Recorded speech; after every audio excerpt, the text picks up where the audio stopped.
Hey everybody, you are here to watch the Canary Cry News Talk live stream. Welcome to everybody.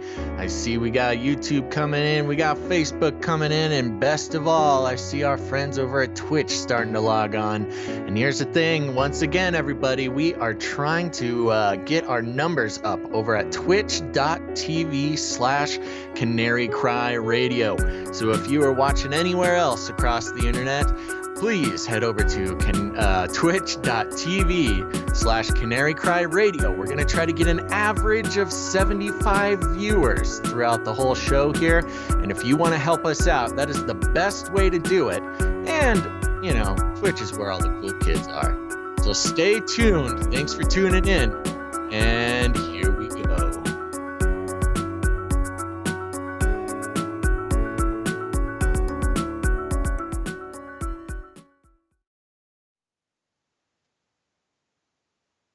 And we're live. The world is getting crazier. People are acting more and more insane. The end of the world is tomorrow. Tomorrow. There's only one thing to do when the world is falling apart. Listen to Basil and Gonz as they discuss this week's news and events through the lens of Bible prophecy. You are listening to Canary Cry News Talk.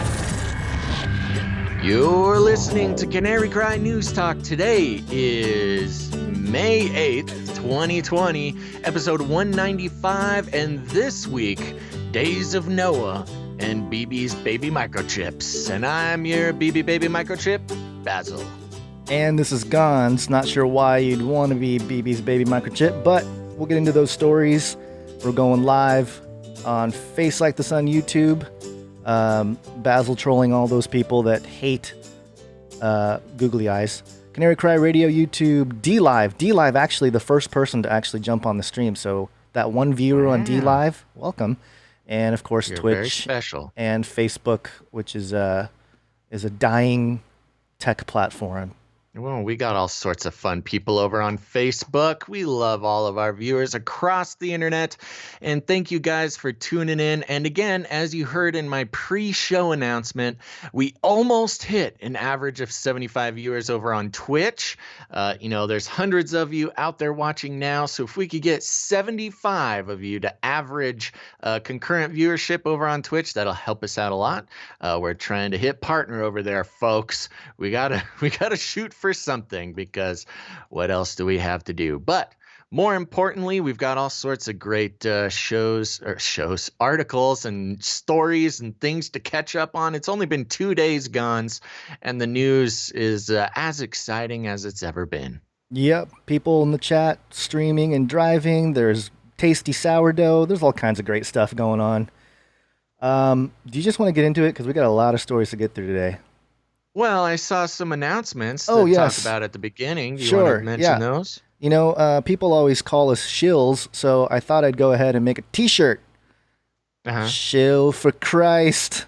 Shills for Christ, bro. Yep, so if you want to get your Shill for Christ t-shirt, you can go to the FaceLikeTheSun Teespring store, and it'll be there.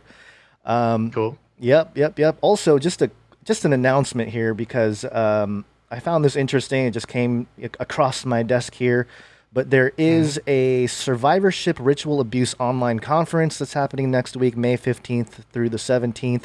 And it just talks about, ritual abuse, satanic ritual abuse, mind control stuff. And I just thought I'd throw this out there because I know some people have suffered from that. And I know people have dealt with that kind of thing. There are people out there who have dealt with that kind of thing or know someone that has. So it might be something interesting. I don't know all the people, the doctors here that are listed.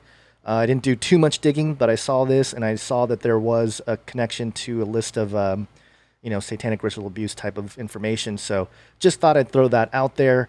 And also wanted to... this is a giant picture of Ravi Zacharias. But basically, he's going through a little... he's been going through chemotherapy. If you guys don't know who Ravi Zacharias is, he's a Christian apologist. He's probably one of the best out there in terms of defending the faith. Not everybody agrees with his views on everything in terms of it within the church, but he's one of those bold guys that just tears down a lot of atheist arguments and stuff. So pray for him, because I think it says here, I don't have my Facebook anymore, so it's prompting me to log in, but I shall not.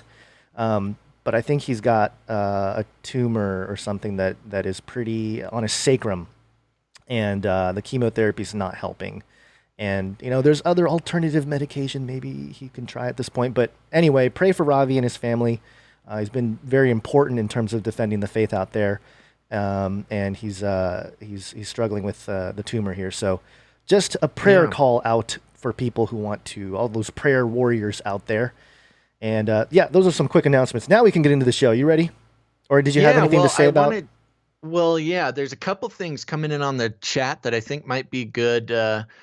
Just to put on your mind, and maybe we'll talk about it after a couple of stories here. People want to know what you think about the pandemic documentary. Plandemic? And both of us have some. What did I say? Yes, plandemic. Yeah. We have some thoughts. We'll talk about that a little bit later in the show. Try to remind us. Also, we have a new Twitch follower who I'm very excited to give a shout out to. Cool Runnings, Mon. Oh, that is awesome. I know. Feel the rhythm. Feel the rhyme. Yes, that was like a childhood. That was one of my favorite movies growing up. I had it on VHS. I'd watch that all the time. Get on up, it's bobsled time. It's people. bobsled time. All right, and there was a couple of people asking for the Twitch link. So Gons, you can throw that in the chat. Twitch.tv/Canary Cry Radio. Go watch that because we're trying to get 75 concurrent viewers. There's hundreds and hundreds of you watching now, so we need some of you to head over to Twitch. That's because Twitch has a lot of great tools to help Gons and I support ourselves during this time without directly asking for donations, although we have some very generous people who will be giving shout outs to later on in the show. Okay, ready to jump into the show, Gons. Time for a Sleeping update. Do you want fries with that? That's right. We've been tracking the Bezos barkers, the Bezos robot dogs. Thank you. That was just right off the top of my head. This is on straightstimes.com. Robot reminds visitors of safe distancing measures in Bishan Ang Mo Kyo Park. A four-legged robot will be patrolling Bishan Ang Mo Kyo Park to remind people of safe distancing measures starting from Friday, May 8th. Called Spot, the robot will assist with safe distancing efforts at parks, gardens, and nature reserves managed by National Parks Board and at parks managed by town councils. The pilot trial is jointly conducted by NParks and the Smart Nation and Digital Government Group. The Spot robot will broadcast a recorded message reminding park visitors to observe safe distancing measures. It is fitted with cameras enabled by GovTech. Developed video analytics to help it estimate the number of visitors at the parks. The cameras, however, will not be able to track or recognize specific individuals yet. Neither will it collect any personal data yet. As part of the 2-week trial, Spot will be deployed over a 3-kilometer stretch in the River Plains section of the park during off-peak hours, and it will be accompanied by at least one NParks officer. If the trial proves successful, NParks will consider deploying Spot for safe distancing efforts at Bishan Ang Mo Kyo Park in the morning and during evening peak hours. NParks is also looking into deploying the robot at other parks, such as Jurong Lake Gardens. Originally developed by American company Boston Dynamics, the four-legged robot is able to navigate obstacles more effectively compared to wheeled robots, making it suitable for different terrains, etc., etc. So there you go. We finally let Spot loose into the public. And of course, this social distancing is a perfect reason to deploy our robotic sentinels to walk around and make sure that us human beings are obeying our commands. I'm gonna try to play a clip here of and I don't know if you can hear, but you'll be able to hear the actual voice of the robot dog telling people. Give me a second here. It should happen now. Let's keep Singapore healthy. For your own safety and for those around you, please stand at least 1 meter apart. Thank you. Sounds like Greta. I don't know if that was it on does purpose. sound like Greta. Sounds like a friendly little Scandinavian girl. Yeah, no, well, see, and that's the thing, man. This is we always knew Spot was going to be the one. We always knew Spot was dangerous ever since, Boston Dynamics first started actually leasing them. That's how they get them out there. They lease them to governments and corporations. Yeah. And this is cute and it's fun, but it's also, this is like the worst. I mean, I don't want to be spooky about it, but I mean, it's literally a robot sentinel running around, keeping an eye on everybody and yelling at them if they're breaking the rules. And, Boston Dynamics has always had the most terrifying videos of ninja robots. And, they're the best. Boston Dynamics. If it comes to, getting robots around and making them capable of chasing human beings down, Boston Dynamics is the one. I have a screaming baby in the background. Yeah. Okay. Well, That's if not you gonna need to be take a COVID. baby break, Oh. I can cover the show for you. Well, I gotta switch the story here. I'm gonna switch to the next one. Go for it. Yeah. Hit those jingles. Jingle. Hold on. That's okay. This is fun, folks. This is the way that live works. So I'm not going to wait for those jingles if he's already gone. But this next story, we're breaking into some COVID-19 and CRISPR talks, both things that we've been tracking on the show. Let's see. This is an article from medcitynews.com. Fang Shang's Sherlock gets first ever CRISPR nod as FDA greenlights COVID-19 test kits. All right, so this is what everybody's been waiting for. Testing, testing, testing. The article reads, a diagnostics startup co-founded by one of the pioneers of CRISPR gene editing has become the first to receive Food and Drug Administration authorization for a product that uses the technology for a diagnostic test kit to detect the virus that causes COVID-19. It's very interesting. I don't know if anybody else is noticing out there, but they have stopped calling it coronavirus. Now they all call it the virus that causes COVID-19. Very interesting. Just keep an eye out for that. The FDA granted an emergency use authorization to Cambridge, Massachusetts-based Sherlock Biosciences CRISPR SARS-CoV-2 rapid test kit designed for use in high-throughput labs to detect the virus, delivering results in about an hour. The EUA is not a full approval, but is given on temporary basis in emergency situations. Several other COVID-19 diagnostics have also received EUAs, along with some drugs like Gilead Sciences' Remdesivir, which we've talked about in the past, and there'll be more to talk about. Strictly speaking, Sherlock's test works differently from the more well-known therapeutic applications of CRISPR gene editing.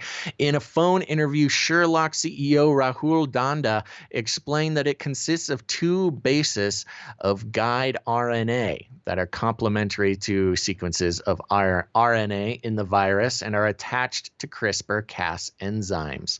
The guide RNA is able to detect the corresponding sequences in the virus, and if that happens, it will hybridize to them and activate the CRISPR enzyme, which then releases a detectable signal, producing a positive result. The company said that in patient samples, the test had 100% accuracy, which is a pretty extreme claim, considering that a lot of the tests that we've seen deployed already sometimes have 50-50. I mean, like exact chance odds of actually determining if the virus is present. Quote, what's exciting for us is that we're taking the very first CRISPR product through the authorization process with the FDA. And that is true. And that's another big step we're seeing in this story, which we'll talk about in a second. Donda said, quote, that to me is an historic moment for us, and we're even more excited that we're able to use that historic moment to address this pandemic. To obtain the EUA, Sherlock submitted information that included data on analytical sensitivity and limits of detection, as well as negative samples and contrived patient samples. The authorization has been anticipated to happen earlier this week, but was delayed when the FDA requested additional data. Quote, "What we've seen is that the FDA has been dynamic and responsive here," Donda said. "The more data that comes from new cases, the more information is being requested through the process." The company was started in March 2019, and co-founders include Feng Zhang of the Broad Institute of MIT and Harvard University, South San Francisco, California-based Mammoth Biosciences, which we've talked about in the past, co-founded by fellow CRISPR pioneer Jennifer Doudna. It is another company developing CRISPR-based diagnostics, and announced the publication of the study of its own COVID-19 diagnostic last month. Sherlock said that it is working to rapidly scale up production of the test kits and plans to share plans for distribution. Oh, that's nice. The plans to share plans for distribution and availability in coming weeks. The company is in conversation with a variety of large-scale manufacturers, finalizing production schedules, and will announce the partnership and the release of the tests, Donda said. The tests should be available by summer, he added. Access is major consideration, Donda said, and in terms of cost, the tests will be comparable to others on the market. They will mainly be available in hospital settings that test large number of patients, as opposed to smaller settings like urgent care clinics, with the kit designed to allow for hundreds of patients to be tested in a given day. So there you go. Very interesting. There's all sorts of new testing coming out. This one unique in that it is one of the first actual approvals to come through in regards to a CRISPR product. Uh-oh, I have a cat sabotaging my microphone stand. So, again, going back to this, never let a good crisis go to waste. Formerly, no CRISPR products could be approved because of how much they just don't know about gene editing and the effects that it'll have in the long term. But of course, it took this COVID crisis to push through a CRISPR product. So soon, don't worry, everybody can have CRISPR. Just walk into your local hospital there. Fun thing, I don't know, Gonz, are you still there? Or are you doing baby stuff? Sounds like baby stuff. So I'll mention it to him before, but I went into my doctor's office for just my routine yearly physical, which was interesting because I gave my doctor a call and said, "Hey, it's time for my yearly checkup. Am I going to be able to come in? Is it like, are you all locked down because you're, helping fix COVID people?" And they're like, let's see if we can find you a time slot here. Yeah, well, it looks like we can get you in literally any day you want this week. So it took 12 hours from my call to the doctor to get in. And I got my physical, and she just happened to be like, "Hey, so do you want an antibody test, a COVID antibody test?" And I said, "Well, what do you mean? That's a thing you can do?" She's like, "Oh yeah, everybody's asking for it. Some people get it, some people don't." Don't do it. And as there he is. They're gonna swab you. And I said on a show a few shows ago that I would be excited to get the antibody test, which some people thought that meant I was admitting to being the Antichrist. But the reason I want to get my antibody kit is because if I have the antibodies, then I don't need the vaccine. But so I don't know. I have a slip. I have a lab slip that I can bring to a lab and get an antibody test if I want. Cool. Sorry about that. I had to that's okay. Occupy the child here. But we'll play the jingle. It's all good. COVID.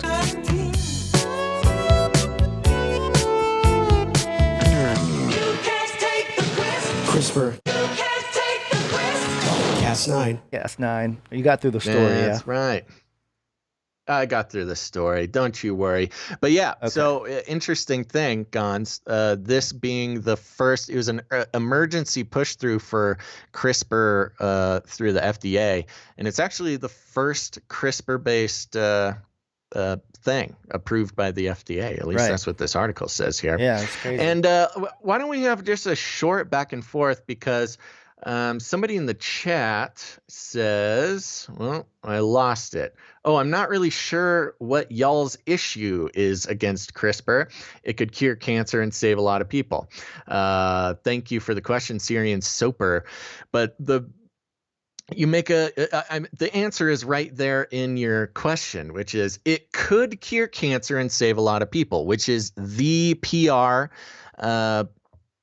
line for pretty much every single piece of technology that comes out. You're talking about cybernetics, you talk about CRISPR, you talk about VR, you talk about anything.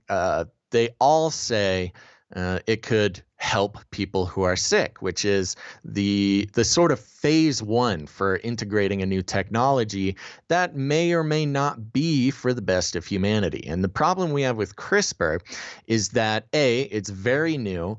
The side effects, the consequences of messing with human DNA is not yet known. There hasn't been enough time to test and check it out. And some people just have a general discomfort with, editing the DNA that we were born with. And so when it comes to this in particular, releasing a CRISPR, now with this test, I don't think this test is being put into people's bodies. I think this CRISPR is applied to a blood sample or something. But, in other cases, people are using CRISPR on when it comes to the biohacking community, they are using CRISPR in their own bodies. Yeah. And the fact of the matter is that there's just no way to know what that's going to be. It's incredibly dangerous. And depending on your sort of worldview concerning, your God-given DNA, that can be worrying people. Right. But yes, we do have a problem with that in particular. And yes, just because something can cure cancer or save lives, that's literally the first PR line that's put out for any new technology. So that doesn't necessarily, that doesn't mean anything. It's the double-edged sword. Could cure cancer and could save lives. But it's a matter of just not, eating the pap as it's spoon-fed to you. Yeah, so it can cure cancer, but it can also make us post-human, and it's right.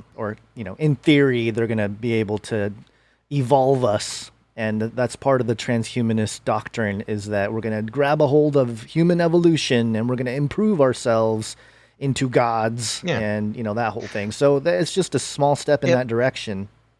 And the question asker says, I'm a bio undergrad and have read a few journals specifically on this and have had exams on genetic engineering. Well, you're on your way there, Syrian Soper. There's a lot of stuff to look into. Well, that's a good point, though. Yes, people have the best intentions, but I think it's a good. I think it's important that. To actually, like, people like that. I think it's important that, especially like believers are in that field, because you can be a voice. You can actually be an ethical voice that, like, hey, if you see something where it's like, it's kind of starting to sound a little Genesis 6-y or whatever, you can actually step in and say, you don't think it's a good idea, or maybe you do. I don't know. But in terms of actually, believers in that field, I think it's a good thing. I think we need more of that, because obviously the kits are out there and people are doing crazy things with it already. And, the consequences, like you said, we don't know. We just don't know, other than mythology.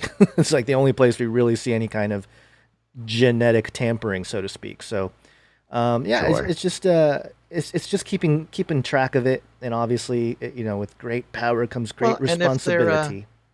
And if question asker is a bioengineering student, of course they're gonna have the potential to improve humanity drilled into their heads and save lives and cancer victims. And that's great. But also, consider taking another view at things and see what the potential problems could be. All So right. thank you for the question. All right, Guns, you want to hit another article? Yeah, let's do it. Did you ever have the feeling that you were being watched? This is WashingtonExaminer.com. Law professor for speech control. And it says here, quote, in the great debate over freedom versus control of the global network, China was largely correct and the U.S. was wrong. So write Jack Goldsmith and Andrew Keen Woods, law professors at Harvard and the University of Arizona in the Atlantic. And they seem to mind, as their next sentence indicates, quote, significant monitoring and speech control are inevitable components of a mature and flourishing internet, and governments must play a large role in these practices to ensure that the internet is compatible with a society's norms and values. Oh my gosh. So much for the First Amendment. Nightmare. Hey, as Vox's Ezra Klein might say, that was written in the 18th century, and it's the 21st century now. So private firms such as Google and Facebook are censoring the internet in line with government policy, elite preferences, or international organizations. YouTube now pulls and refuses to permit videos based on recommendations by the World Health Organization. And that sentence is kind of weird. The organization, which early on parroted the implausible suggestion by China's regime that there was no human-to-human coronavirus infection. For those who find this alarming, they should remember that this is not the first time in history that a new communications medium threatened existing orders, and thus became subject to what Goldsmith and Woods approvingly called speech control. Consider the printing press. We've kind of gone over some of those ideas before.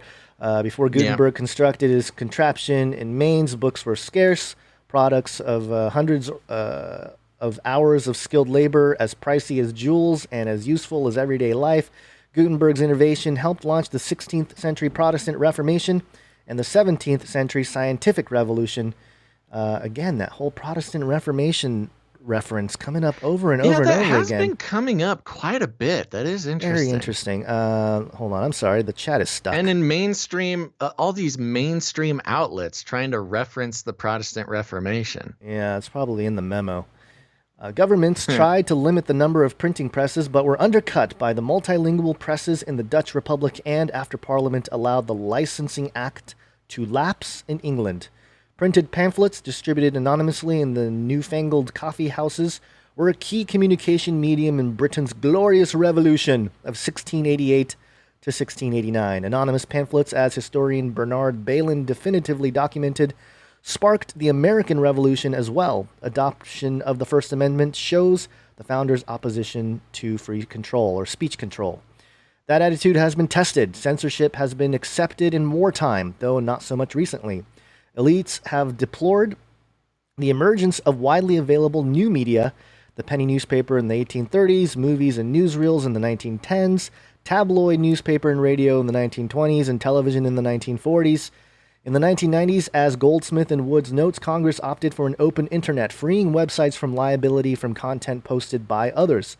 The hope was that internet propagated free speech would erode tyrannies like China's, just as Pax Americana materials had helped erode Soviet satellite tyrannies in Eastern Europe in the 1980s. Now, Goldsmith and Woods argue, things are different.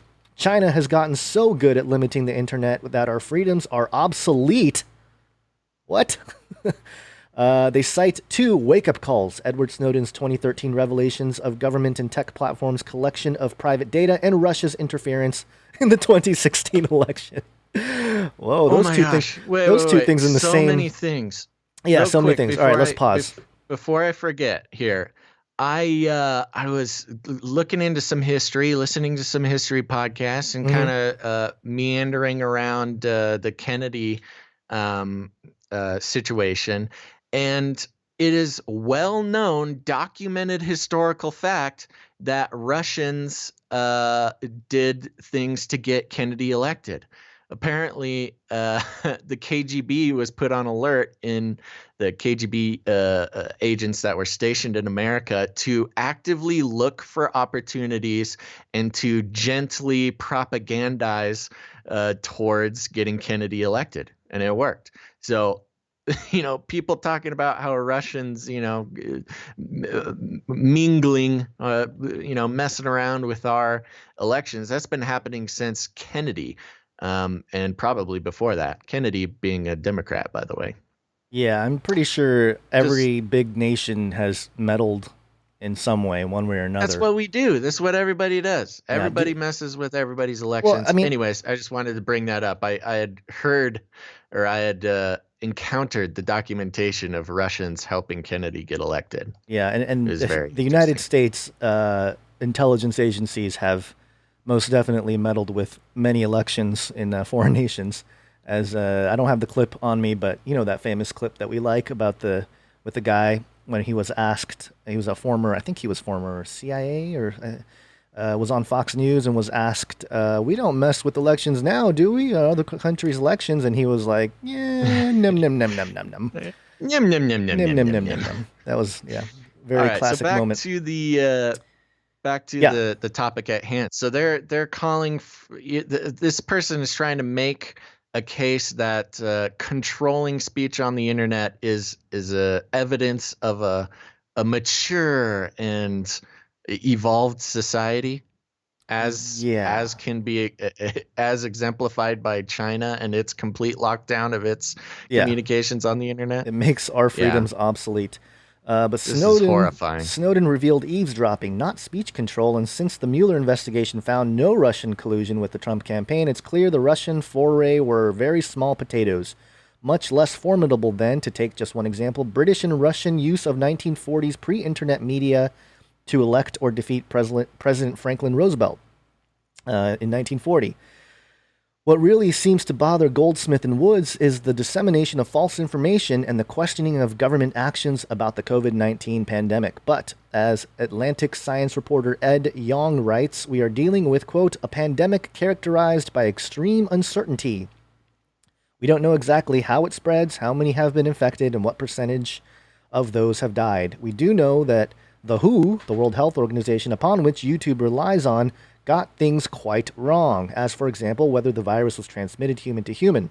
We know the expert epidemiologists' models turned out to be wildly misleading.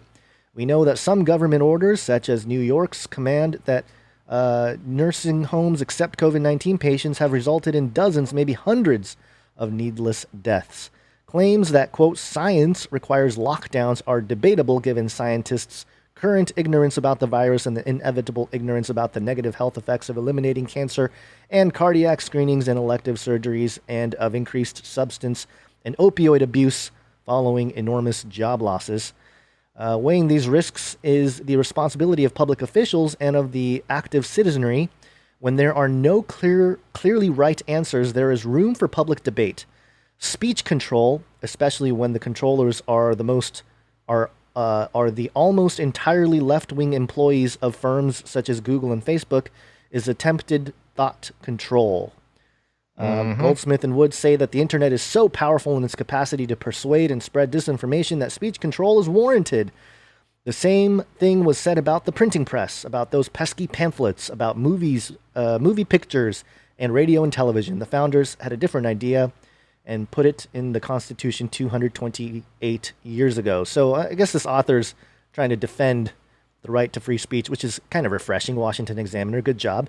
But scary that, these authority figures, Jack Goldsmith and Andrew Keen Woods, law professor at Harvard, not really surprising with the whole, network of Ivy Leagues there, and the University of Arizona. Those are people... people pay a lot of money to go to those schools to learn from these people. But although I guess the whole education system is going to be flipped on its head with this whole COVID thing. But in any case. Yeah, and of course, a lot of those elite schools being basically the farm league for the NWO. Yeah. That doesn't surprise me. So yeah, no, I mean it's interesting. It's weird, man, because it It never used to be that like thinking free speech is a good thing used to be it never used to be a radical idea. Yeah. People could never accuse you of being a conspiracy theorist or anarchist or Yeah. some horrible name because you believe in free speech. And it's coming to the point where you're a weirdo if you think you should be able to say and think whatever you want. Which is unfortunate. I just got to say, personally, I don't know how you feel about that, Gons, but I'm not very excited about that. You're not excited about free speech anymore? I I'm am. kidding. I'm kidding. I love that. That's one of my favorite things, free speech. Yeah, I know. I obviously I'm for it because I mean, just in the last 2 weeks, I've seen my own video about sin get taken down. Because I use the word virus in the title. Can't say bad things about sin, Gons. Well, not bad. I'm just telling people about it. Racist. Oh, God. Yeah. All right. Okay. Well, is anything in particular you want to go into in this story, or does it kind of speak for itself? I mean, I think it speaks for itself. The state of the country in terms of the division between those who just, bend over for China, I guess is what's basically going on. And just communism. I keep saying this, but I think it's just remarkable because when I first started researching the New World Order and all that kind of stuff, it was around 2009-ish when I really, dove into it. I kind of, peripherally looked at it before that, but really dove in 2009, 2010-ish. And, the kind of writings that were there from the 90s and the 70s, even about the New World Order, they were all saying, hey, there's going to be this socialist communist takeover of America.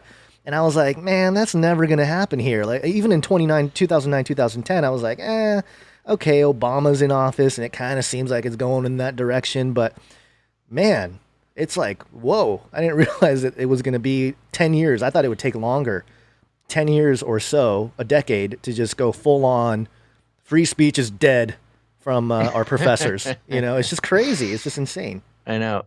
Well, it's immoral. Free speech is immoral now.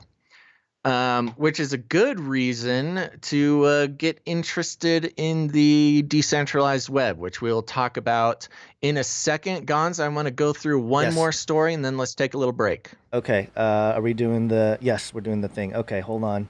Yep. It will kill. There we go. This is from Breitbart.com. Yale scientist reopening America is, quote, awfully close to genocide. A Yale University scientist argued in a social media post published on Wednesday that the United States government's plan to reopen America after the Chinese virus pandemic amounts to genocide of African Americans, Latinos, other people of color. Breitbart's kind of showing its colors there.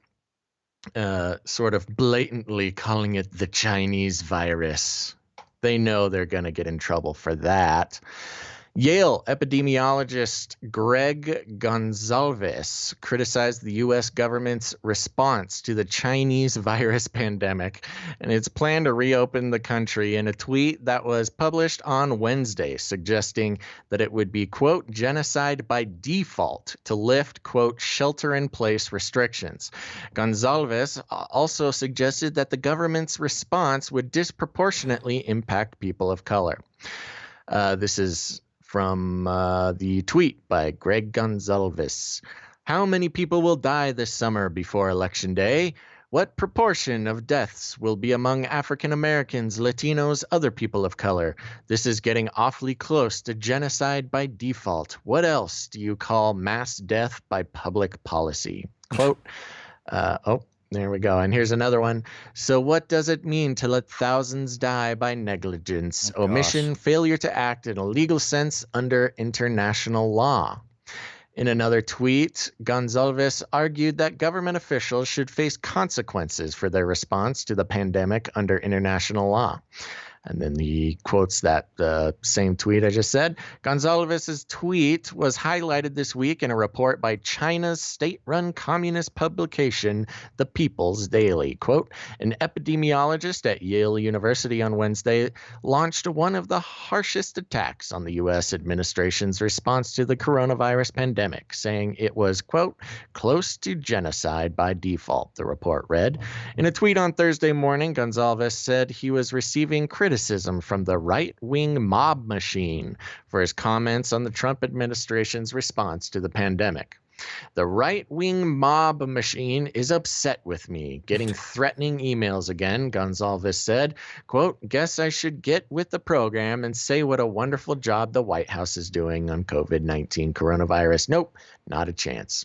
Okay, if you say so, Gonzalez, you don't have to give Trump a hug. We won't I take make exception you with you pronouncing his name Gonzalez. It's Gonzalez. Gonzalez. All right. Well, Anyway, there you go. another just some dude. more. It's freedom of speech, brother. That's the thing. All right, let's take a little break. Oh, okay. I was gonna say that's kind of the point here. Is like these guys can say what they want, but it's just funny how even that last article, if you didn't have free speech, you wouldn't be able to say even those law professors wouldn't even have the platform to say Well, it. he's on the good guy side, Guns. He can say whatever he wants because what he says is on the good guy side. Oh, okay. All right. Yeah. Whatever. Okay, let's take a quick break. We got Okay. some people to thank, Guns, all across the internet. First of all, I want to thank everybody watching live right now on YouTube or Facebook or Twitch or wherever you're watching. We love that you're here. Thank you for supporting the show with your eyeballs. Good numbers today, Guns. Liking it. Cool. And I want to remind everybody that, as we usually do, we want to encourage you to watch the show on twitch.tv/Canary Cry Radio. That link will be dropped in the chat here for everybody. Twitch.tv/Canary Cry Radio. And here's the thing. There's a couple of reasons to do this. One of them is we are essential employees of only this podcast and nobody else. So we got to do what we got to do to support ourselves during this time. And Twitch has a bunch of great tools that eventually will help us do that. But in order to do that, we got to hit some goals on the platform so they know we're worth letting into the club. So we're trying to get 75 concurrent viewers. That's an average of 75 viewers through the whole broadcast, which is a little tougher than it sounds. We'll occasionally hit 75, but our average last episode was 73. So we got to keep building that, folks. So if you're not doing it yet, go to twitch.tv/Canary Cry Radio. And another good reason to do that is because, you made your YouTube account years ago and you didn't really think about your username. Maybe you just put in your real name and you kind of regret that, whatever the case may be. Twitch, you got to make a new account and follow. And this is your chance. It's your chance to make a better username. And boy, Guns, do we have some good usernames coming in. Looking forward to I them. want to thank some people. You ready, Guns? You ready? Vitamin Kina. Thank you, Vitamin Kina. We got Busboy32. K4 Christ 77. Thank you, K4 Christ. Mongoose Mojo coming in hot. Charm01. Charmo. Thank you for being here. Oh man, I'm getting old, Guns. Hold on, I gotta bring this closer to me in virtual space so I can read this. There we go. This is hard to read. Ting Niliche, 1983. Ting Niliche. We got some Fletcher 153. Stin Simplo Team, 1972. All right. Okay, thank you. We got a fun one here. Maybe the winner of the day. Baby Yoda drinking soda. I like that one. Thank you, Baby Yoda drinking soda. I saw you in the chat a little while ago. Skyflower 627. Oh, here's a good one, Gons. Oh my Gons. Ooh, I feel special. Yeah, it's fun. For the Remnant. Or the Remnant. Let's see. Someone Total scream that. Wrong Think. Total Wrong Think. Compiler Face. Compiler face? Jang Dangler. And of course, we've mentioned before, Cool Runnings, man. Yeah. The Thundering Scott. All right, I think we're coming to the end of the little thing here. We got Jacob Ladder. Ooh, Jacob Ladder. Okay. Yeah, we'll give a shout out. We'll give some more shout outs later on in the show. But thank you guys for following on the Twitchers. And I don't know actually, if, there was one. I was going to say, I don't know if Susan. Yes? Oh, yeah. What? Susan Wojcicki. I don't know if she's logged on. Also, I haven't seen Bill Gates official tune in today.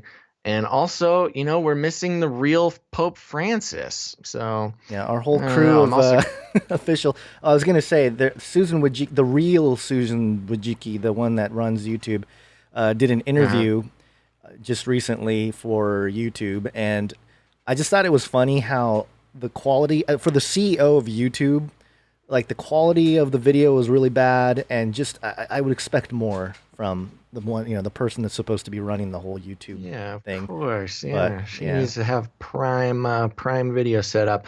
Also, they haven't made it onto the list yet, but I saw a user named Basil made me sign up.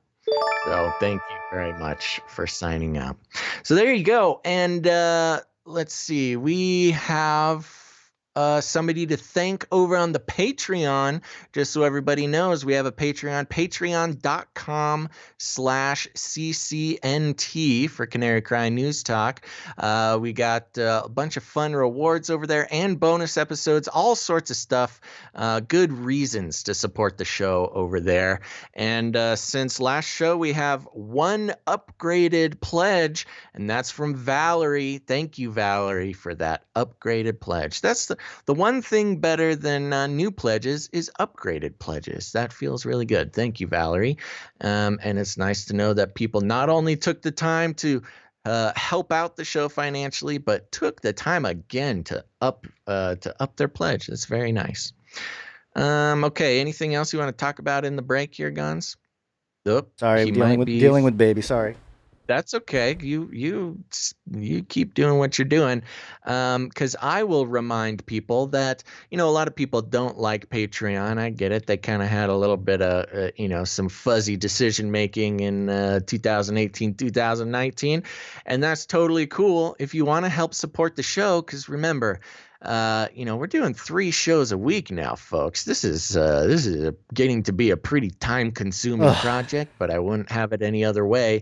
You can go to canarycryradio.com/support, and that is a great way to help us out. We've got PayPal, cryptocurrency, all sorts of fun ways that you can help the show out. And if commitment's not your thing, you can just do one-time donations there as well. Are you good? Yeah, I think we lost like 100 people watching on the Face Like the Sun YouTube channel while you were pitching Twitch. Yeah, of course. Yeah, all right, okay. Hopefully they don't go over like it when you're gone, Gons. I guess they go there. They go to Face Like the Sun YouTube channel for you, not for me. Yeah. Okay. All right. So let's. There's a kind of a big story out that we need to cover here, and let me hit the jingle and get to it. Speaking of the beast system, beast system. Jerusalem Post. Real quick. Yeah. Real quick. Somebody on the chat in Twitch, made a very long paragraph about, trying to make a point about how we're not talking about Jesus enough and questioning the reason why we do all of this. Obviously, it's not somebody who's spent much time with our work. Anybody who wants to question how any of this relates to the Christian worldview or Jesus or the Bible or anything like that, all you got to do is spend a little bit more than 10 minutes looking at our body of work, and all those questions will be answered. So thank you so much for the question, but obviously shows that you haven't spent too much time with our work, and that's totally fine. We invite you to do that. We've got hundreds of episodes that will answer your question about how any of this relates to Jesus. Yep. So go exploring. Yeah, that's a good point, because people comment and they don't realize that we've been podcasting together since 2012. And we literally have published, we've published, I think the number is over 450 individual episodes, some like between Canary Cry Radio, Canary Cry News Talk, Extended Reports, and Canary Cry Conversations. I mean, there's a lot of material out there that covers all that. Okay. And I'd say the same thing to you, JR. Go take a look at our body of work. This one, a very interesting story. Benjamin Netanyahu suggests microchipping kids slammed by experts. And it's kind of a big deal. Cyber experts slammed Prime Minister Benjamin Netanyahu for his proposal to microchip children who return to schools and kindergartens as the coronavirus lockdown is lifted. Ynet reported on Friday. Yeah. While speaking at a press conference on Monday, Netanyahu suggested the health ministry use new technology to help Israel adjust to its new routine as the state is lifting its coronavirus lockdown. Quote, "That is technology that has not been used before and is allowed under the legislation we shall enact," he clarified. Quote, "I spoke with our heads of technology in order to find measures Israel is good at, such as sensors. For instance, every person, every kid, I want it on kids first, would have a sensor that would sound an alarm when you get too close, like the ones on cars." We're just cars now to Netanyahu. Oh my gosh. It will be hard to do to more than 1 million school children who return to their educational institutions in order to ensure one student sits at the distance of 2 meters from another. It is fictitious and dangerous, cyber resilience expert Einat Meron told Ynet. Quote, "Theoretically, I get the idea behind it," she said, "but although such distance-sensitive microchips exist in vehicles, it is different in humans." According to Meron, quote, "A beeping sound telling me I got too close to someone is not enough. Who says it will change anything? I would have gotten closer either way." That's true. Even if they have this like loud beeping sensor in everyone, it's just going to drive the teachers nuts. It's just going to be going off. Is that what they want to do? They want to make it like beep, like track your distance from other human beings? Yeah, apparently. The experts added that the actual issue is the enforcement, and here everything changes. Meron told Ynet that microchipping children will not pass any test, both practically and legally. Similar to Meron's notion that notifying citizens on their distance will not affect their actions, many fear the state would make use of the information available from the sensors. Quote, "If the information with the kid's location is uploaded to the internet, a pedophile with some cyber knowledge may invade the system and stalk them." Oh, what happened to my page? Somebody doesn't like me reading it or something. Whoa, it like reloaded as I was reading. Where was I? If it's uploaded to the internet, a pedophile with some cyber knowledge may invade the system and stalk them outside their schools, follow them, and distribute the information on other platforms, Meron said. Can the state take responsibility for that? The Prime Minister's office responded to the report, telling Ynet Netanyahu's suggestion, quote, "is not to be implemented through databases, but through simple technology notifying the citizens about their distance. It is a voluntary option that is designed to help children keep their distance, like Mobileye with vehicles." The office added that the Prime Minister's suggestion is, quote, "an idea that may help maintain school social distancing, and there will not be any violation of privacy." Yeah, that's the big concern here is privacy, not microchipping children. Anyway, on Wednesday, Walla reported the movements of all vehicles in Israel were tracked by police and stored in an unregulated database named Eagle Eye. A source cited by the media site said the information may be kept for years on end. The Association of Civil Rights in Israel, ACRI, reportedly submitted a request under the Freedom of Information Act that police disclose the extent of the operations of Eagle Eye, as well as the time the information on citizens' movements is stored in the system. Israel police responded to ACRI saying the system's activity was not standardized internally despite several years of operations.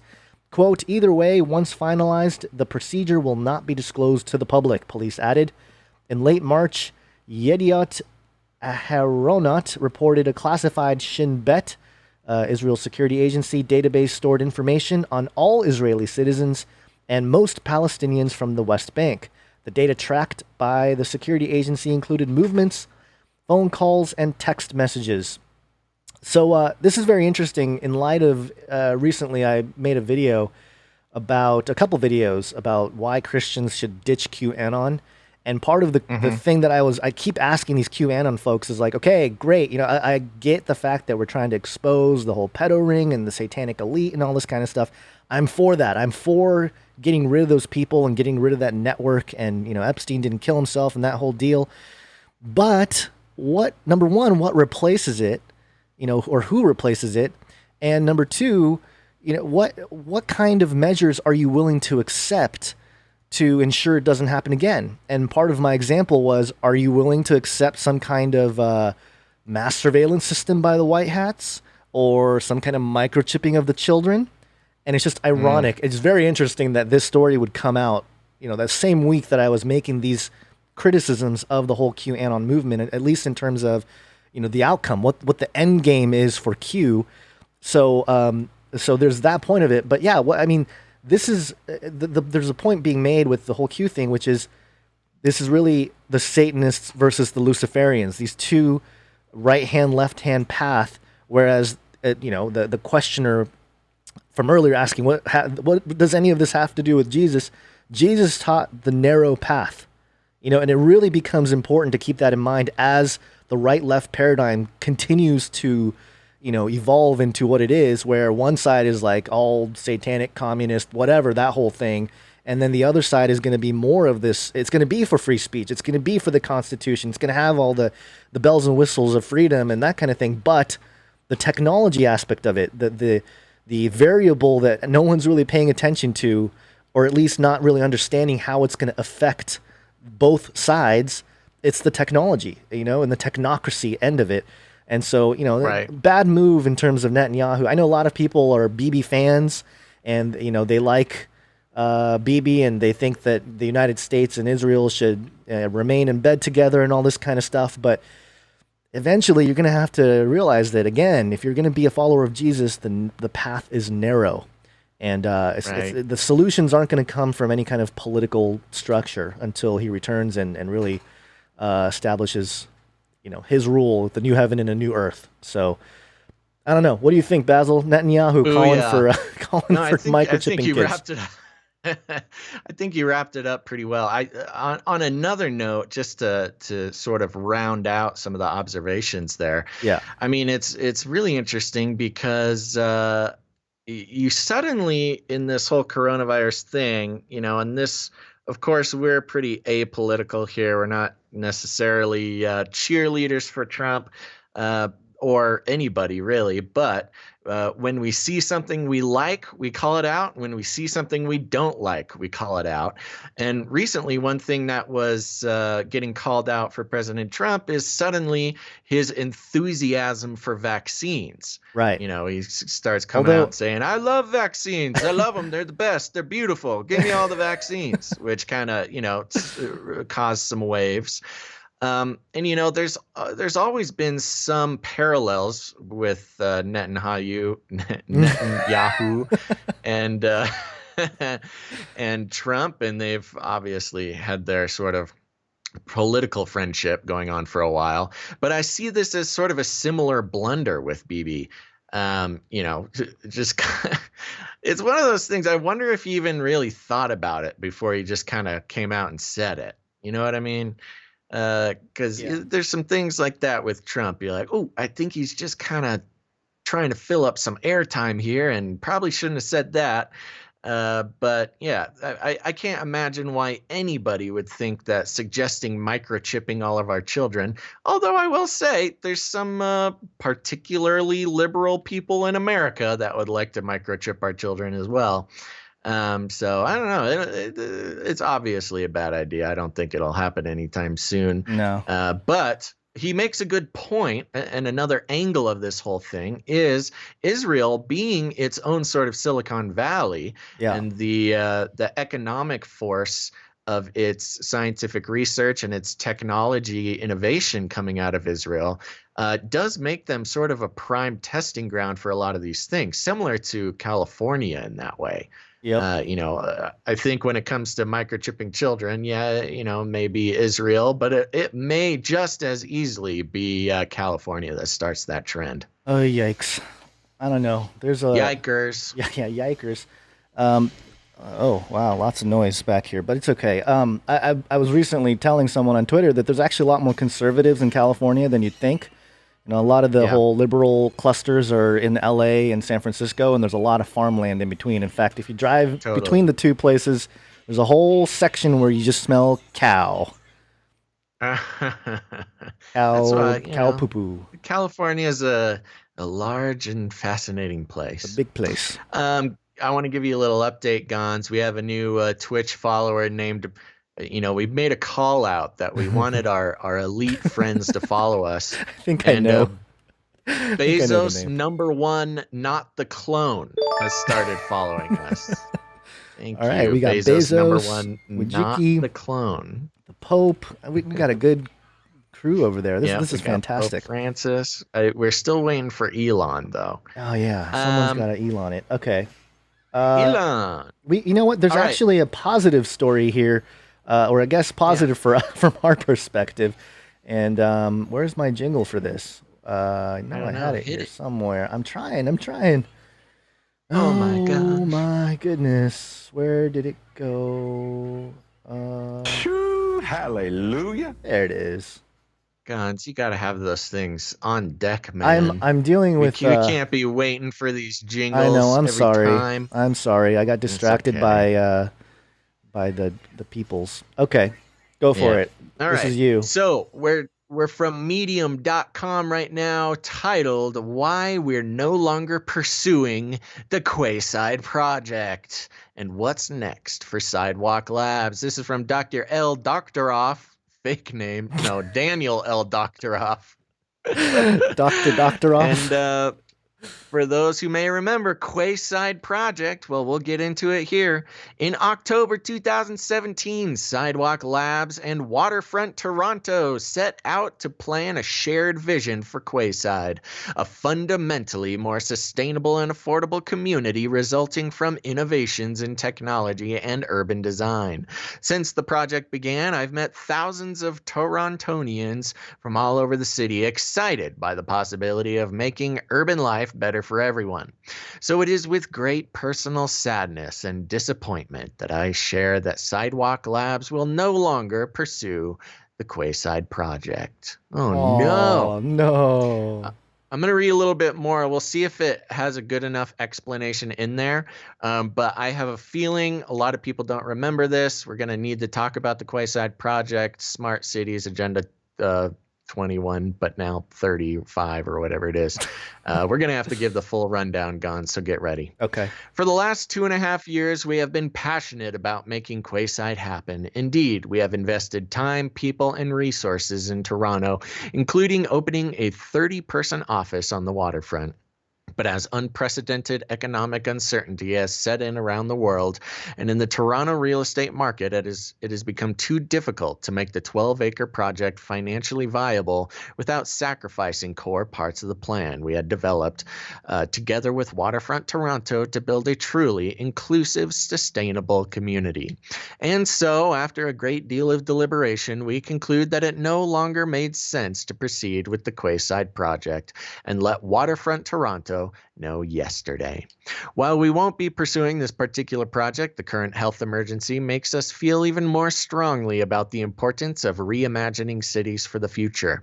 I believe that the ideas we have developed over the last 2.5 years will represent a meaningful contribution to the work of tackling big urban problems, particularly in the areas of affordability and sustainability.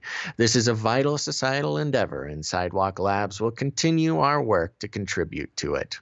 On those fronts, we've already started innovative companies addressing urban mobility, next-generation infrastructure, and community-based healthcare, and invested, blah, blah, blah. I think they just kind of give themselves a bunch of pats on the back. Yep. Let's see if there is anything else. There really isn't. It's just kind of a lot of fluff after that. A lot of fluffy fluff. So, you want to tell everybody what Quayside was? Yeah, so Quayside, they're working with Sidewalk Labs, which is a division of Google's parent company Alphabet. So this is Google driven, and they wanted to. I think Toronto here was going to be one of the first big time smart cities, funded by Google or sponsored by Google and overwatched by the Alphabet agency, which is the company that basically runs Google. So we were kind of like, oh no, Toronto, they're going to be taken over by the techno elite or whatever. But hey, silver lining with the whole COVID thing, no more. Yeah. But you know what? It doesn't really matter because the next story we have here sort of negates the whole thing. Which are you got any more to say about this one? Well, yeah, I wanted to let people know because a lot of people didn't know what this exactly was, and somebody here is claiming to be from Toronto, says that whole Google project has been halted because it set off many alarms here in Toronto with privacy groups, especially the Cambridge Analytica expose.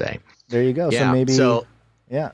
So the smart city, I mean, we reported on it when they were coming out with it, and using the most advanced technological things available, including tracking everybody who is in there, and RFID, walking by a lamppost. The lamppost knows who you are and knows how bright to get because it just dials into your own personal. And they're going to do a whole, basically a whole small section of Toronto as sort of the test, the test place for all this super smart city, sustainable Agenda 21 type of, there's going to be a prototype of sort of the dystopian/utopian city of the future. But there you go. They're just announcing now that it's not going to work. And privacy being a huge problem that everybody was pointing out, including us. But also, it's that control mechanism. Does the technology work for us, or do we work for the technology? Right. And it's actually, this is good because it shows that, smart people over smart cities, right? People are smart.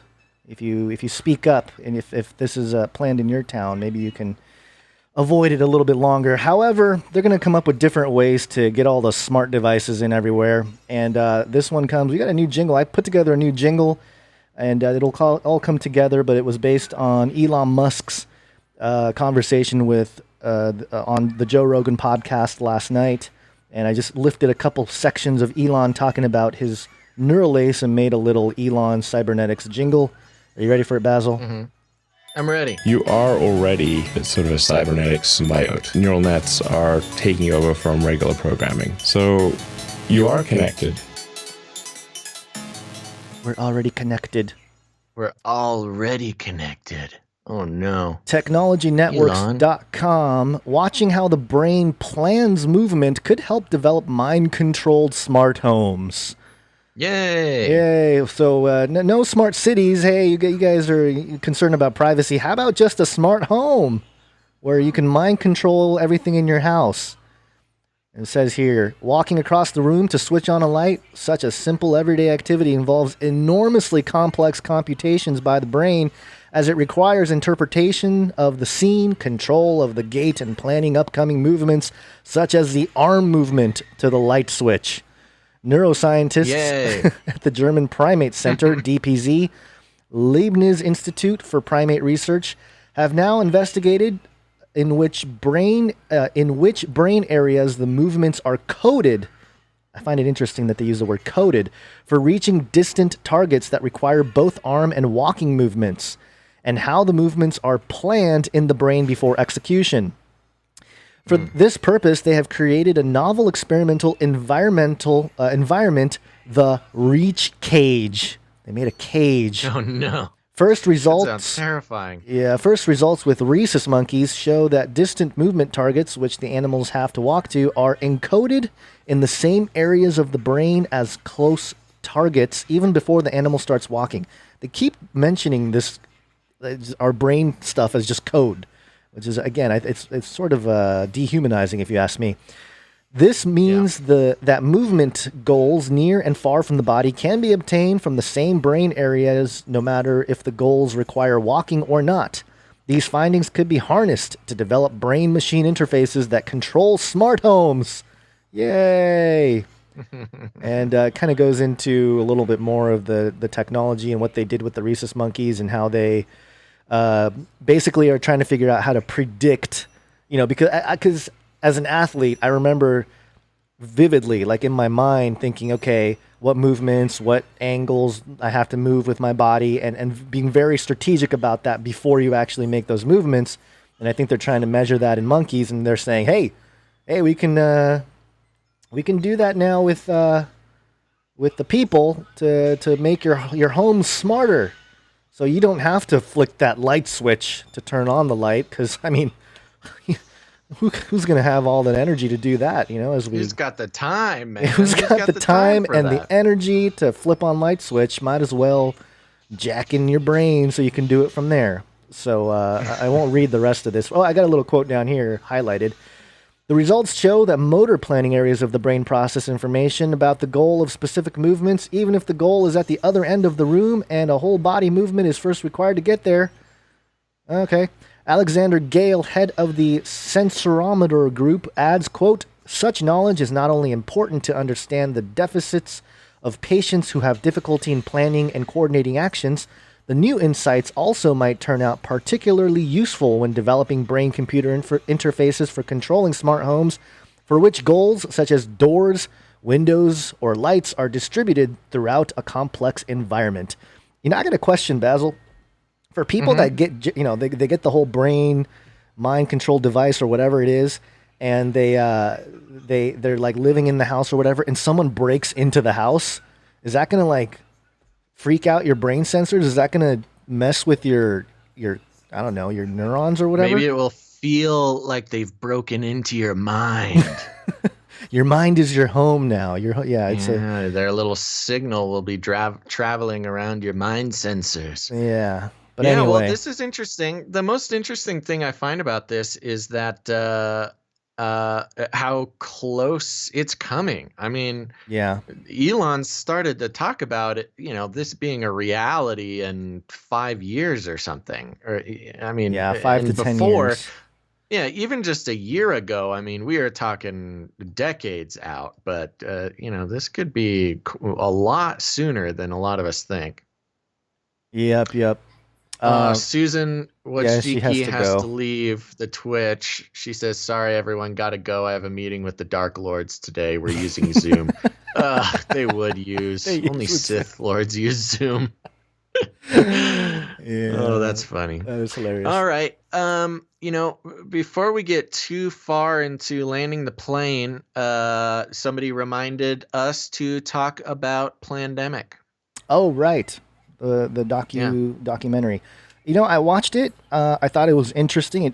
Some of the information wasn't too surprising in terms of the injustices and what Paul and Philip Collins have called the scientific dictatorship, and just a very clear example of that from the whole AIDS pandemic to the coronavirus. Just having control of the patents and stuff like that. Although you were saying.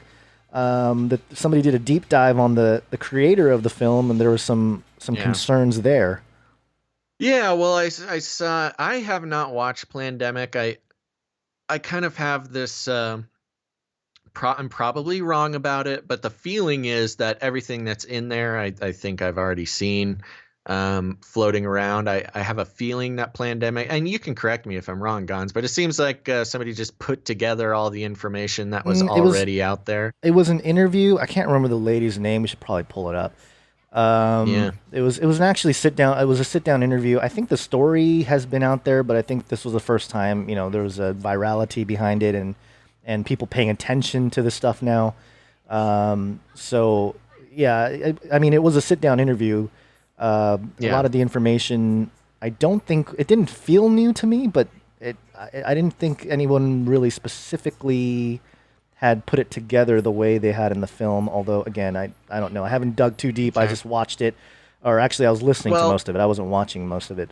Just had my earplugs in. But got it. So the one thing that I did watch about it was somebody did a deep dive into the director of the film and kind of went to his personal YouTube and pulled a bunch of stuff. And the long story short, the guy is just uber new age fella. So he's like, the aliens are going to save us, that whole deal. I don't know about that far, but definitely like he's doing like third eye meditations with his kids, and a lot of talk about meditation, a lot of talk about sort of spiritual oneness and energy and your basic sort of new age stuff. So first of all, you gotta always take into account the worldview of the creator of the project. Now, I am starting to get a little suspicious, Gons, in general, about these documentaries that are coming out and exploding and being referenced in mainstream news cycles, and just everything about it. I'm starting to become very suspicious of how a lot of these documentaries are making it out there, and the amount of people and attention they're able to grab, as well as mainstream airtime. I don't know about this, man. Well, it's interesting because one of the things I pointed out with my criticisms of QAnon was just that there's this new age.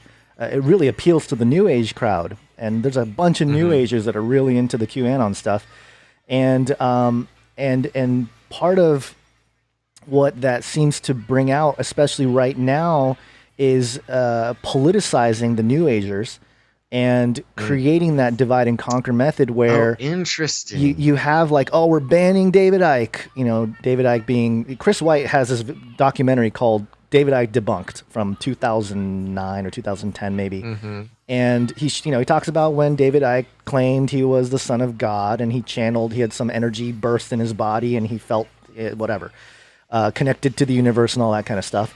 So he gets banned. So now he's this. People are saying, and look, I don't think anybody should be banned, right? But at the same time, the systematic banning of certain people, especially that have a very new age perspective, is very fascinating, because it's definitely creating that division of like, you're going to ban us? Well, that must be the truth, when the people behind all that they're all new agers. They're all like, the light, we will be enlightened, we will ascend and become gods ourselves.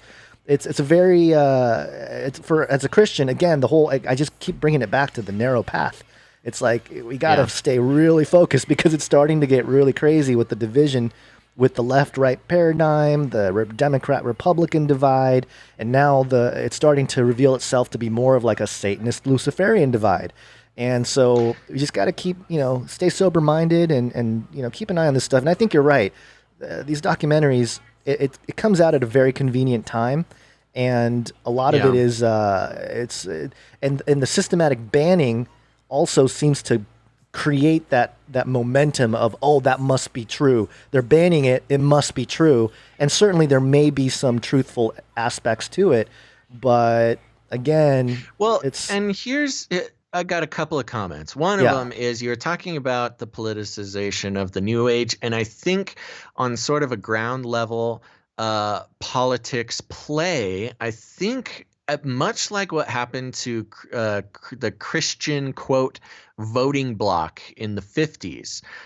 Before the 50s or so, Christians weren't considered a single political voting bloc. They were actually sort of transitioned into a voting bloc as far as politicians and campaigners are concerned. I think what we might be seeing is the activation of new agers into their own voting bloc. Interesting. And let's just pretend for a second. Let's just play a mind game. What if these, and I don't know, I'm not going to put them on the same level, but, Plandemic being one of them, and Out of the Shadows Is it Out of being Shadows another one. or Out of Darkness? I think I said it wrong in an email I recently Out of sent. Shadows, Out of the Shadows, something like that. Somebody in the chat will tell us. But both of those documentaries, came out hard swinging, getting tons of views. 10 million views. And then disappearing and being re-uploaded and all this sorts of stuff. And then making their way into mainstream news reports. Right. And I don't know, man. That's just very. I can't even really make a solid claim on this, but it seems like there's someone powerful behind those things, getting them out there. Now, I'm not saying just because they're popular, they're controlled opposition, but if there was some sort of controlled opposition, that would be an interesting way to go about it. Yeah. But then, going back to Plandemic specifically, activating New Agers as their own, a cohesive, comprehensive voting bloc for the purposes of, an election year. Hello. And Plandemic, exactly. if it's able to get enough attention from, the comprehensive New Age voting bloc, might actually be a way to sway voting. I mean, I can only see it going in Trump's favor in that way. I don't see how that would, pull thing towards the Democrat side. Yeah. It's that whole rat poison analogy, right? Like 99% is regular food and 1% actual poison. Interesting. Yeah, it's the very same sort of interesting. thing. Okay, we got a couple more here, and I guess it relates. Yeah. To, I want to mention, just address something in the chat real quick. Okay. Chris Eichenlob over on Twitch says, I seem to have lost my subscription. Can I no longer subscribe to this channel? Chris, we are not yet approved for subscriptions. So go ahead and follow the channel. And once we hit our goals, we'll be able to do subscriptions to the channel. So thank you very much for asking, and everybody else should get excited about that as well. Yeah, I didn't even know that. That's a very interesting. Twitch is just too twitchy for me. I start twitching when I think it's got a whole lot of fun tools, and one of them is subscriptions, and I'm excited for when we get to that point, but we need more people to watch on the Twitch to unlock it for us. Yep. Okay, this one, I think you can take this one here. But as the days of Noah were, so shall also the coming of the Son of Man be. Yeah. My man Elon, do you have a Four Horsemen jingle? Why don't you search for that for a second? The Four Horsemen of the Technopolis. Anytime you see the Four Horsemen, it's something special. Wow. On it. That was the fastest jingle you've done all show. I know. Had to make up for walking away earlier. And we, you know what we didn't do? I mean, we talked about it, you and I, quite a bit, but we did not mention Elon's new baby. That's right. On the last show. Yeah. He clarified it at the beginning of the podcast last night or yesterday.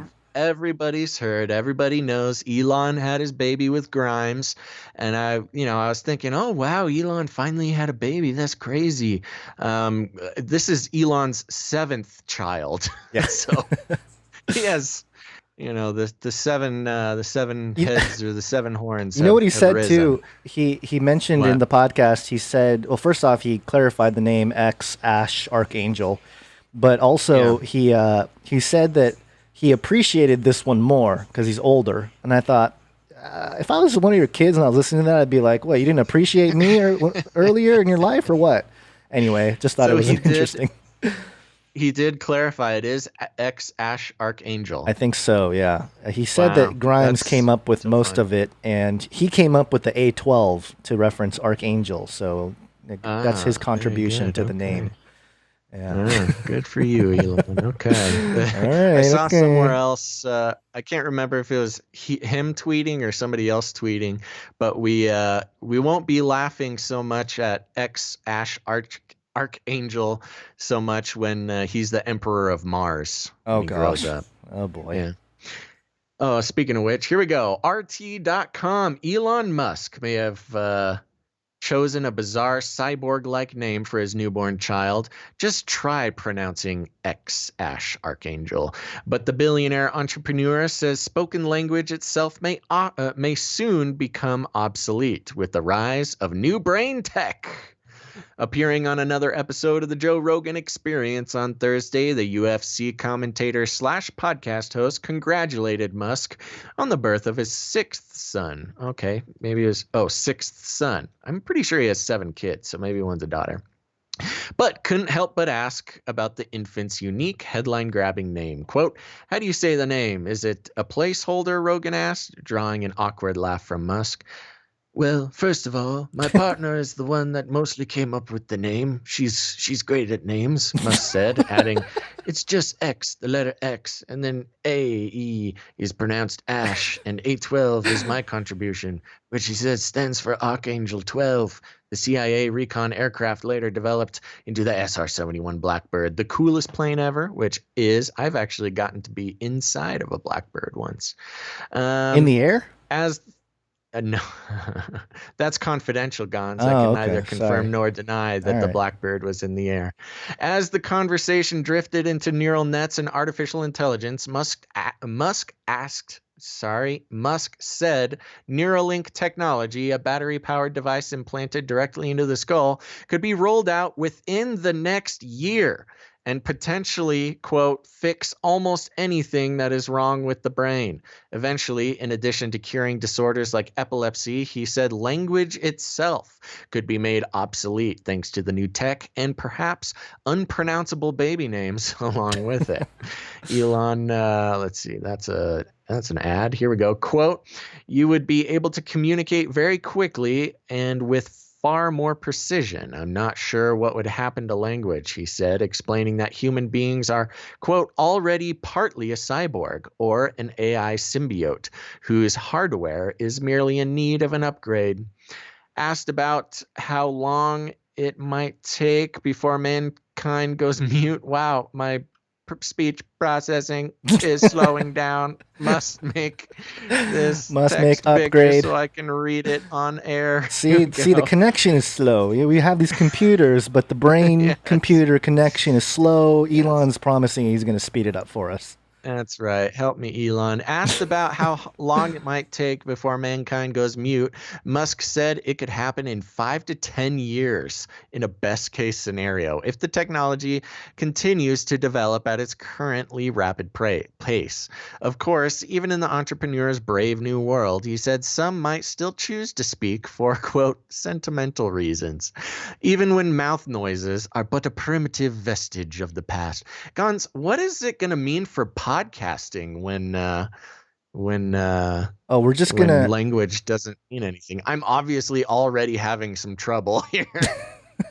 We're just gonna stare at each other, or actually, we're just gonna know what you're thinking. We're gonna stare at those googly eyes, and you're gonna telepathically communicate all of your deep thoughts, message and commentary. Right, yeah, because words, that'll be good.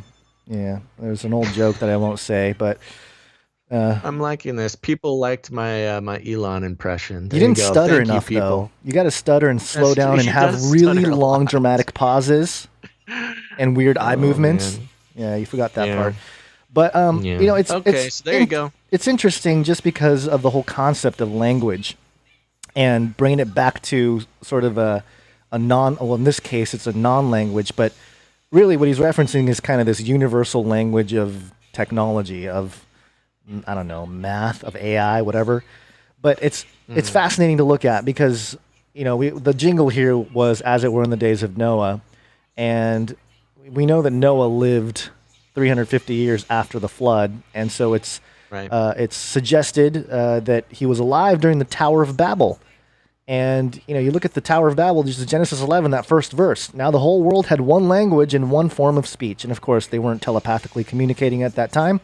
But it's just interesting that singular language, because he goes on, if you watch the interview with Joe Rogan, he goes on to talk about how you can basically flip different languages and if you want to talk in one language, you can. You'll just download it. All these fantastical dreams of his. It really comes down to having that mathematics, ones and zeros, become that single language for the world. And I don't know. Yeah, he may not ever achieve it. I'm going to have to see. At least he didn't make any, like, any kind of bets or any kind of promises if it doesn't happen. Like he'll eat his belt or something. But no, he's not afraid of just making wild claims and then seeing what happens. I mean, I wonder, like Trump in that way. I wonder what he thinks of his new child X. Like, is he probably thinks for sure, he's like, my kid X, he's going to be linked up to the neural lace by the time he's 10 or 12 or something. I mean, it's just a weird. Oh, probably before that. He's a good guinea pig. Yeah, and interestingly, something I not found out, something that I realized when I made a little video about the name just right after the whole thing came out. And there's the X, which some people have suggested that X represents the mark of the beast, and in the occult it represents transformation and change. And the AE symbol, I think it's called the ash. People call it ash. Ash. The AE also can mean after effect. And so you have the mark, or you have the transformation, and then the after effect, which is the archangel. So it's like a whole equation there in the name of the baby. It's a whole thing. It's a whole thing. Yeah, a little chin scratcher. But just very, very bizarre. What are you going to do? Yeah. What are you going to do, man? Keep an eye on Elon. Keep an eye on Elon. Elon has not followed us on Twitch yet. I'm still waiting for him. So, Elon, if you're out there, now's the time. Head over to twitch.tv/Canary Cry Radio. Follow us, buddy. Oh, and by the way, just to mention, just to connect it back to the whole New Age thing that we were talking about before, Elon was pretty critical of the World Health Organization and just the way things were handled by the mainstream media and all that kind of stuff, showing that he's kind of being propped up as a leader of that other side. He's like the new hip billionaire leader because you got your Bezos that owns Washington Post, and you're sort of more legacy technocrat billionaires like Bill Gates, obviously in with the WHO and the whole regime there. But Elon's got this new thing going, and I think that, again, it all appeals to the New Agers. His car company, Tesla, will appeal to the New Ager who knows about the Tesla research, and obviously Trump can play very much into that, having his uncle be the first person to look at the Tesla papers after the intel agencies confiscated all that research. Right. So a lot of things to connect there. Very fascinating rabbit trails to go down if you haven't before. But to wrap it up here, we do have a Nephilim update. Anything else on Elon, Basil? Nope, that's all my Elon news for the day. Okay, this one's gonna get kind of icky. We used to have in our extended reports, we used to have like icky updates, and this is kind of an icky update, but also it's a Nephilim update. Nephilim update. Nephilim update. Nephilim update. Welcome to Chinese News. Ooh, double. That'smags.com, your source of true information. From sightings to alien sex, a brief history of UFOs in China. UFOs in China. Like that. What do you mean like that? What are you talking about? Come on, get it over with. Let's go. Okay, I'm gonna try to get through this. At 9 p.m. on August 20th, 2011, dozens of air crews flying over Shanghai saw a colossal glowing sphere hanging above the sky and pulsating. Many people speculate that it was a bubble formed by the diffused remnants of rocket fuel outside the atmosphere, says Wu Jialu, director of Shanghai UFO Research Center. But we don't think so. UFO phenomenon is nothing new in China. As early as November 3rd, 1071, the great poet Su Dongpo documented seeing a UFO while staying overnight in Jingshan Temple in Zhenjiang, Jiangsu province. Some 800 years later, painter Wu Yuru produced the first illustrated account of a UFO incident in China. His 1892 work, Red Flames Soaring in the Sky, Chiang Teng Kong, depicts a crowd gathered on Zugu Bridge in Nanjing, once again in Jiangsu province, watching a burning ball across the sky. The work has become a precious historical document for UFO researchers. And here it is. You can, well, at least if you're watching, you can see the image here. It's basically a bunch of Chinese people on a bridge and a big ball in the sky. Shanghai has also experienced plenty of documented UFO incidents. At 8 p.m. on August 27th, 1987, a radiant rotating flying object was witnessed. On the afternoon of October 3rd, 1990, a UFO flying slowly across West Shanghai was videoed by a teacher in Putuo district. Its shape resembled the letter U. At 6 p.m. on March 18, 1991, a crew of Flight 3665 from Shanghai to Jinan saw a spheroidal UFO disassembled into a sphere and cylinders, then reassembled, its color turning from red to black. Conversations between the crew and control center describing the process were all recorded. Then there are the incidents that Wu Jialu witnessed with his own eyes. And it goes over a few more incidents here and sightings. And there's a part here. I guess I don't have to necessarily go into all the details here, but there's let's see. I should have highlighted some stuff here because I'm losing my grapple of the article. But basically here, this guy found or met or claims he met. Let me do that. Wu says the most bizarre contact in China occurred in June 7th, 1994, when Meng Zhaoguao of Phoenix Mountain, Fujian province, met a female alien. First, there was electricity between them. Then things got amorous. Ooh. Quote, amorous. I was like, yeah, I think I'm saying that wrong.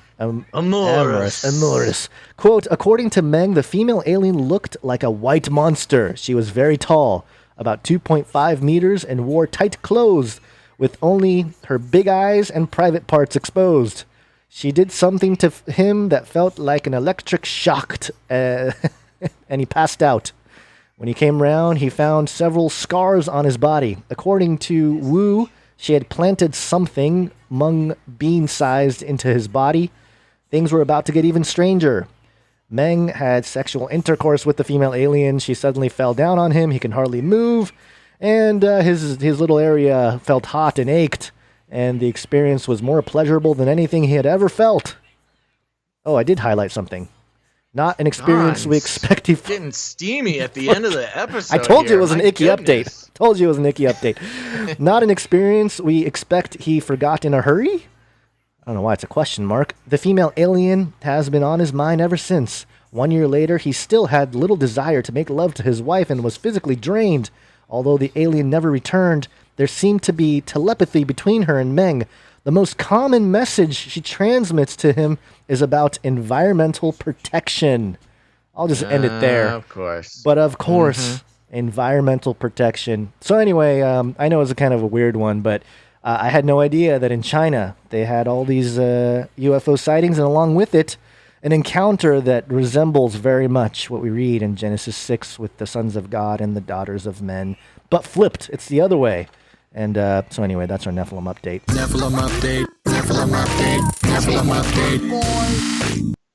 Very important work being done here, Gons. And I saw somebody in the chat was saying we should talk with Will from The Truth is Stranger Than Fiction. And just to let everybody know, check out Canary Cry Radio episode 133. Canary Cry Radio, search it on your podcatcher, podcast player, whatever, Spotify, Stitcher, iTunes, Canary Cry Radio, episode 133. And for those who don't know, Canary Cry Radio is different from Canary Cry News Talk. They're two separate shows, but all the same fun topic stuff that you want to hear about. Canary Cry Radio is more of an interview style show. And if you want to hear Will from The Truth is Stranger Than Fiction, go to Canary Cry Radio episode 133. You can also just search that and you'll find it. So there you go. Let's see. Anything else? I think that's it. Yep.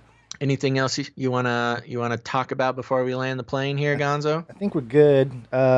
Yeah. I think we're good. You got a baby you got to get to. Yeah, I got the so baby. I will just wrap this up. Here's the thing, folks. Thank you so much for those who went to twitch.tv. Don't leave quite yet because we got some stuff to talk about. Twitch.tv/Canary Cry Radio is a great place. I've been monitoring the chat. It seems like Twitch actually had a better connection than YouTube today. So that's fun. Interesting. Lots of people trying to pull their friends over from YouTube over to the Twitch. That's where all the cool kids are. Please consider it.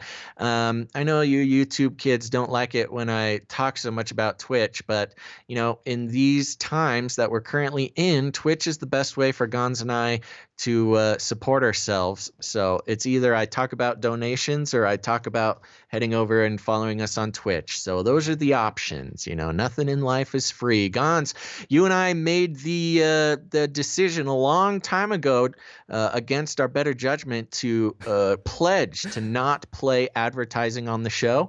Again, some people would rather I play advertising than talk about Twitch or donations. But here's the thing. You need to check your heart there, because what's happening with advertisements is your attention is being sold to corporations who do not care about you except for the purchases, the Swiffer wet jets they can sell you. So in lieu of that, because we believe that that's part of the corrupt system of this earth, you can head to twitch.tv/Canary Cry Radio. Watch the show live there, and that's going to help unlock a lot of tools that'll help Gons and I support ourselves during this time. Now, a couple of shout outs here. Sloth Lemur. Thanks for following Sloth Lemur. Where's my mouse? My mouse disappeared. Julie Roloff. Thank you, Julie Roloff. Richie and Dollar. Thanks, Richie and Dollar. Again, another thank you to Bezos #1, not the clone. Happy to have you. Let's see. Oh my gosh. VR world is going out of control right now. TMS Sam. All right. Thank you, TMS Sam. The Thunder Cunder. Oh gosh. Oh, I hope I didn't say a bad thing. Tim Revel. Thank you very much. Basil made me sign up. Thanks for being here. Basil made me sign up. The Fixer Man is here.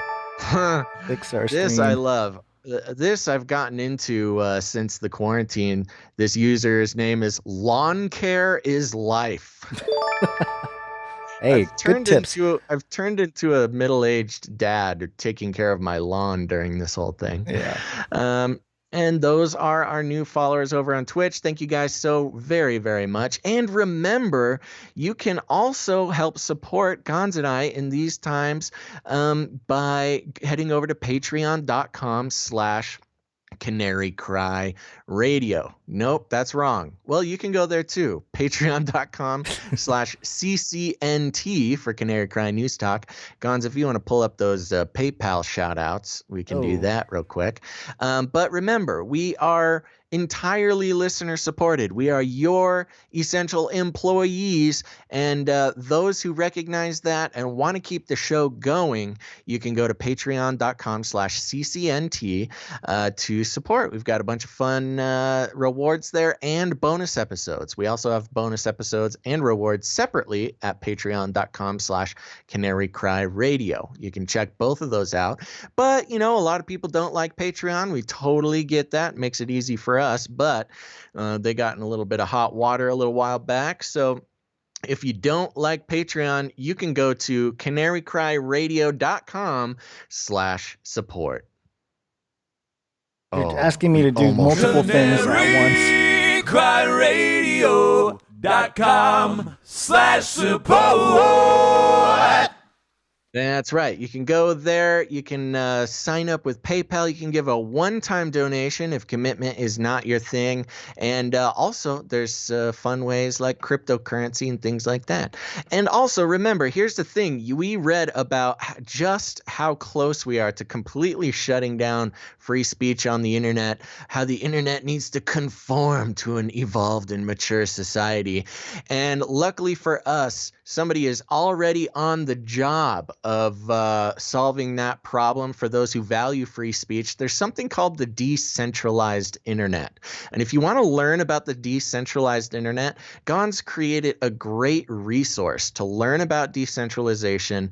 And you can go to canarycryradio.com/crypto.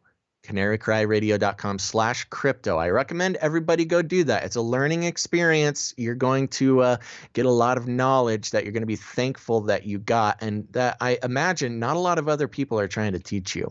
So go to canarycryradio.com/crypto. And I want to thank, we had another pledge come in during the show, Gons, on Patreon. All right. And I want to thank Jennifer B for coming in and pledging. Thanks, Jennifer. Thanks, Jennifer B. You are the best. Okay, anything else, Before Gons? we go on here, I do want to thank Luke Matt again. He sent in a couple super chats while we were we were going live.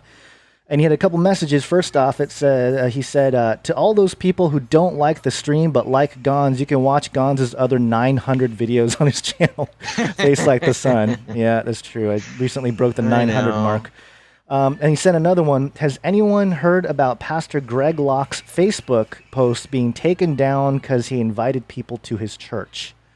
I have not. I think I heard something about it, but it might have been through Luke Matt mentioning it before or something. Yeah, I'm not on Facebook. Don't know what's going on in that little world. It's interesting how even like Twitter too. Like if you get off the social media, it's like it's as if you don't know what's happening. But the people that think that the world is falling apart on those social media platforms, they got to realize it's just a social media platform.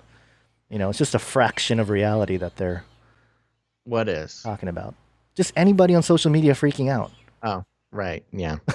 Yep, I hear you. Well, anyway. And speaking of everybody on social media freaking out, I want to recommend, you're out there, you're following the live streams, you are listening to the podcast, watching the videos. Here's the thing, folks. You guys got friends and loved ones who are still getting their news from the mainstream or, God forbid, Facebook. Here's what you got to do. Step 1, walk right up to them. Step 2, grab them by the cage. And step 3, you got to shake it. The end of the world occurred pretty much as we had predicted. I want to shake things up, stir up some controversy, rattle a few cages. Hey, stop that! You'll never silence me. I'm the last angry man, a crusader for the little guy. Leave the bird alone. Never. Rattle a few cages. Rattle a few cages. The human race will have every opportunity to improve. And if they don't? Ask Noah. That's right, folks. You gotta, here's a great thing to do. Just find an episode or a video of Canary Cry Radio or Canary Cry News Talk. Just send it to a friend. No comment. Don't even give them a warning. Just send it and say, if you love me, you'll listen to this. That's a good way to rattle somebody's cage. And so thank you, everybody who has already done that. Remember, you got patreon.com/CCNT. You got canarycryradio.com/support. And here's the thing, folks, we've been trying our darndest to stay consistent during these times, live streaming 3 days a week. That's Monday, Wednesday, and Friday, sometime between noon and 5. So make sure to tune in again this coming Monday. And we will be here with a whole nother episode. But here's the thing, until then, you got to remember to think outside the cage. What? My baby just handed me her boogie. A boogie? A boogie. She handed me a boogie. A booger? A booger. Oh, she just said boogie, and she handed it to me. Lovely, lovely way to end the show. Me and your daughter have a lot more in common than I think anybody knows. Oh my gosh. I don't want to know. All right, there you go, everybody. Make sure to tune in next time for the next boogie. But until then, everybody, all together now, think outside the cage. You should play our new fun song. We will.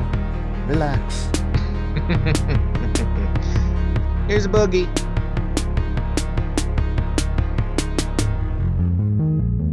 I'll keep you warm and safe in my people's zoo. Can't deal with it right now, Basil.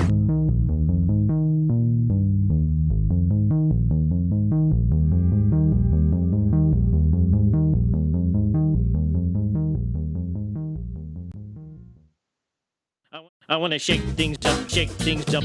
I want to shake things up, shake things up. Leave